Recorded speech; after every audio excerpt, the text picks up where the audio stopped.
Well, howdy, y'all. How's everybody doing? It is that friendly neighborhood Moose. Getting a start to a new week here. You're rocking with the Count of Monte Cristo. Everybody's having a blessed start to the week. We had a little bit of an interesting day yesterday. We had to take out an enemy porcupine. Shred ended up with a face full of quills, didn't you, honey bunny? When your friend has a face full of quills, you say, "Oh, my poor sweet honey, got stabbed a bunch and that's not good." And then we went in and told Mr. Carroll we were at his farm property, told him about the porcupine. He said, "Well, those are a menace.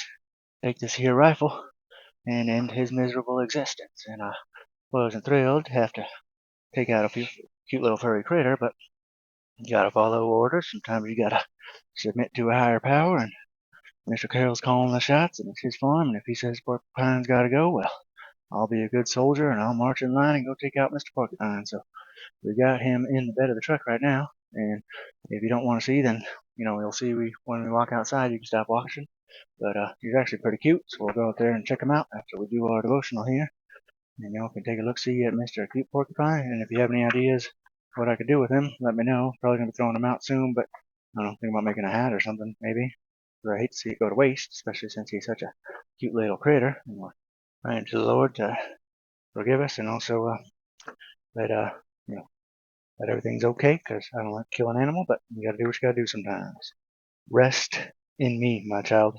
This time devoted to me is meant to be peaceful, not stressful. You don't have to perform in order to receive my love. I have boundless, unconditional love for you. How it grieves me to see my children working for love, trying harder and harder, yet never failing or never feeling good enough to be loved. Be careful that your devotion to me does not become another form of works. Frog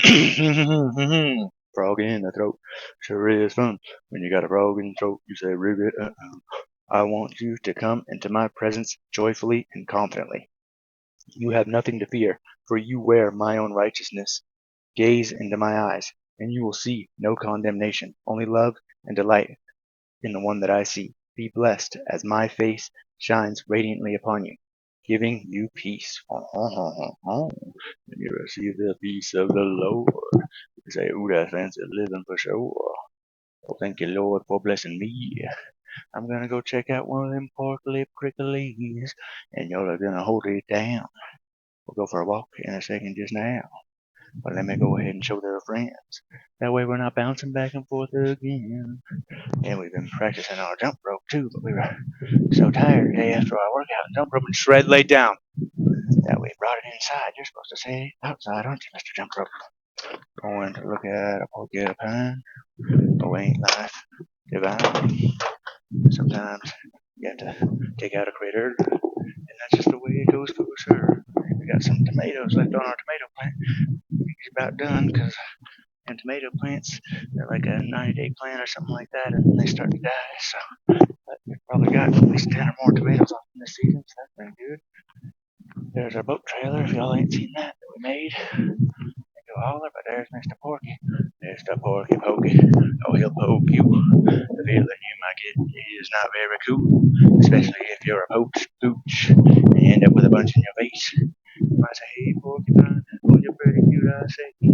"Oh, you're a cute fella, don't you see? Too bad I had to end your existence on my own feet, but I was just following some orders, don't you know? And when you submit to a higher power, that's the way it goes. You gotta take out Porcupine brain, and that's the way it goes. It goes again. You say, oh my, oh me. I just built that deck over there too. Pretty nice to see. Yeah, we got a day of cutting some grass, trying to fit some big wood spools in the back of the truck. Yesterday we tried to load it up, and my back said nope, nope, nope. But we were kind of in a rush, so we had to get to Mr. Carroll's to do his dialysis and insulin shot. So today we'll have a little more time. Maybe use that floor jack to get it up in the back. It'll be right on time. But if we can't do it that way, well, we'll just take it apart, make it a little bit smaller. It'll be easier to haul, let me tell you from the start. And say they say in Squeaky LaRue. I got a weird fact to share with you.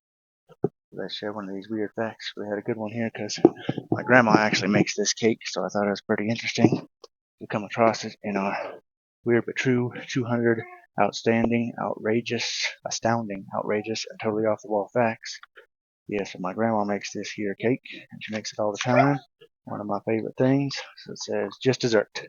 Perhaps the we got cut off there. I was about to share a weird but true fact with y'all, so let's go ahead and actually do that instead of leaving it on a cliffhanger. And I'm sure I can figure out mashing them videos up, the old cap cut or something like that. So yeah, my grandma makes this dessert all the time. It's very delicious.